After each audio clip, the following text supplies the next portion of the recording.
여러분 안녕하십니까? 이팅복스의 예형맘입니다. 지금 읽어드리고 있는 책은 범륜 스님의 행복입니다. 오늘은 참지도 성내지도 않는 제3의 길, 이 대목을 읽어드리도록 하겠습니다. 우리는 화가 날 때 보통 두 가지 행동을 합니다. 즉, 화를 내거나 참지요. 그런데 화가 일어나면 참느냐 내느냐 두 길밖에 없는 것 같지만 그렇지 않습니다. 화를 내지도 참지도 않는 제3의 방법이 있습니다. 어떤 분이 화를 다스리는 법을 알려달라며 이렇게 물었습니다. 저는 화가 나면 말을 하지 않고 속으로 사귀는 편입니다. 말을 하자니 사안이 너무 사소한 것 같고 안 하자니 화가 나요. 화가 날 때 하고 싶은 말을 쏟아내는 것이 나을까요? 아니면 지금처럼 속으로 사귀는 것이 나을까요? 화가 난다고 화를 다 내어버리면 상대도 덩달아 화를 내기 때문에 화를 더 확대 생산하게 되니 이 방법은 제일 하수입니다. 반대로 화를 참는 것은 갈등을 확대 재생산하지는 않지만 참으면 자기가 스트레스를 받아 병이 드니 이 역시 좋은 방법이 아닙니다. 참는 것이 누적되면 화병이 생깁니다. 화병이 생기면 목이 뻣뻣해지고 뒷골이 아프다가 조금 더 심해지면 눈이 침침해지고 머리도 아픕니다. 우리 어머니 세대는 참고 살았기 때문에 화병이 많았습니다.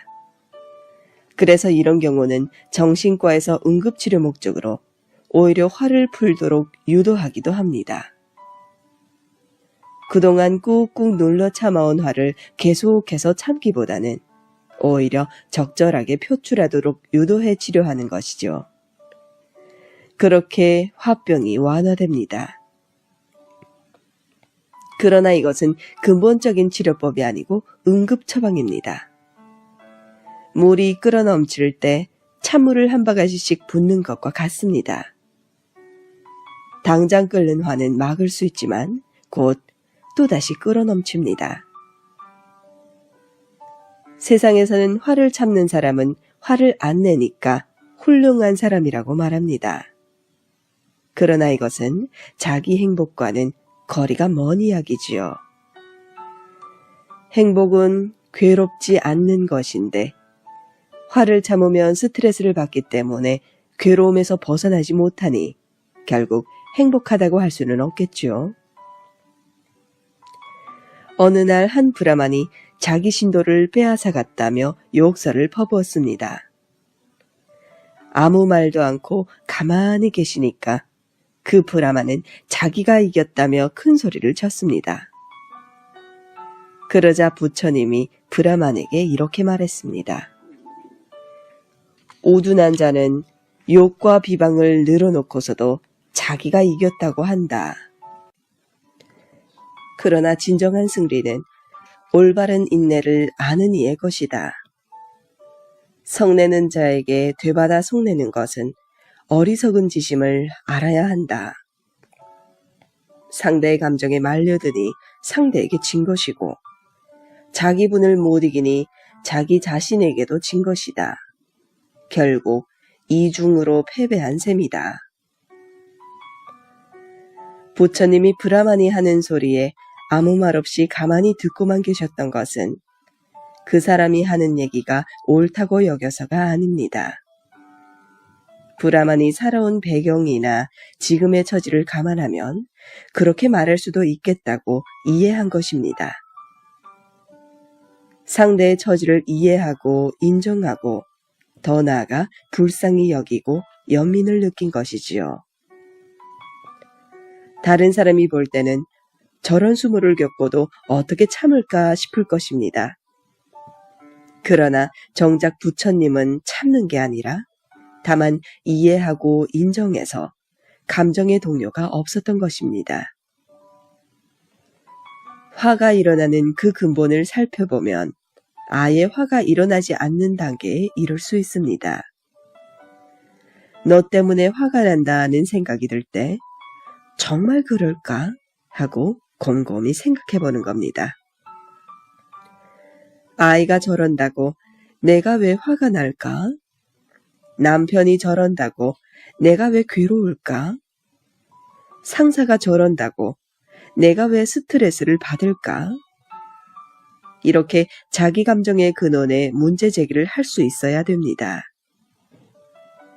감정에 휩쓸리기 전에 한 번 더 생각해 보면 화낼 일이 아니란 걸 알 수 있습니다. 화를 돋우는 건 아이도 배우자도 직장 상사도 아니고 바로 나 자신 때문입니다. 내 의견을, 내 취향을, 내 생각을 고집하기 때문에 답답하고 화가 나고 괴롭고 슬픈 것이지요. 이것을 깊이 관찰해서 화날 아무런 이유가 없다는 것을 발견하게 되면 비로소 어떤 일에도 화가 일어나지 않는 단계로 갈 수 있습니다.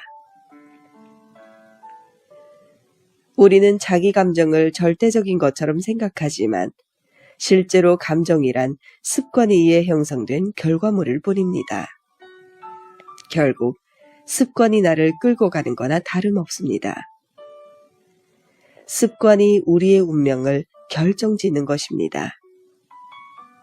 다른 말로 표현하면 지금 화가 나는 것은 지난 시절에 내가 뿌린 씨앗이 움튼 것이고 계속해서 화를 내는 것은 또다시 미래에 좋지 않은 열매를 맺게 하는 인연을 짓는 것입니다.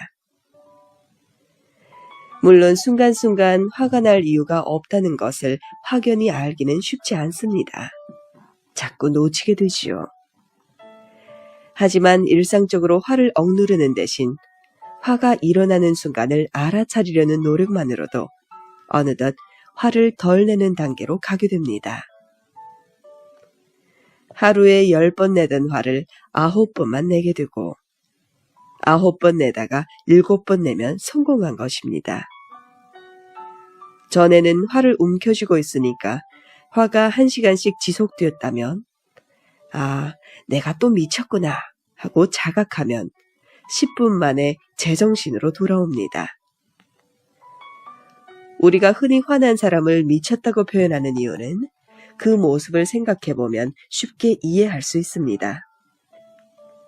예를 들어 보통은 누가 칼을 들고 찌르겠다고 위협하면 도망을 가야 하는데 불같이 화가 나 있으면 어떨까요? 옷을 걷어올리고 배를 들이밀면서 어디 한번 찔러보라고 덤비죠. 제정신이 아닌 것이요. 그런데 습관적으로 화가 일어나더라도 호흡을 가다듬고 너 또 미치는구나.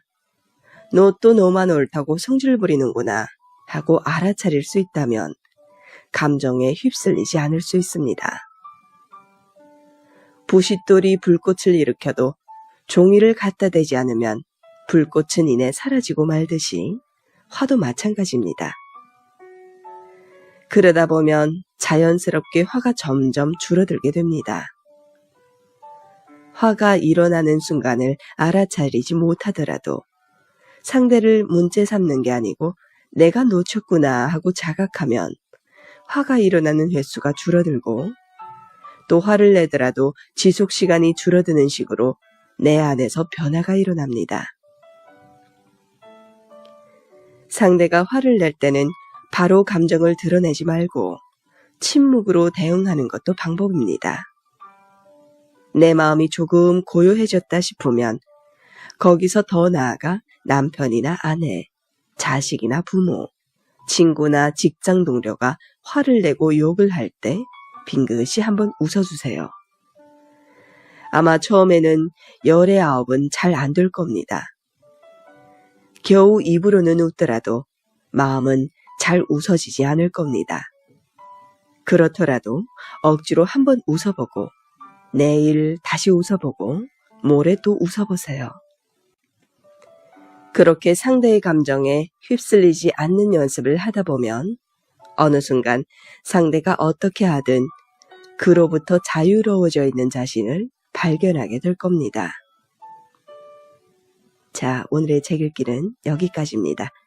오늘도 경청해 주신 여러분 감사합니다. 오늘도 행복한 하루 되시길 바랍니다.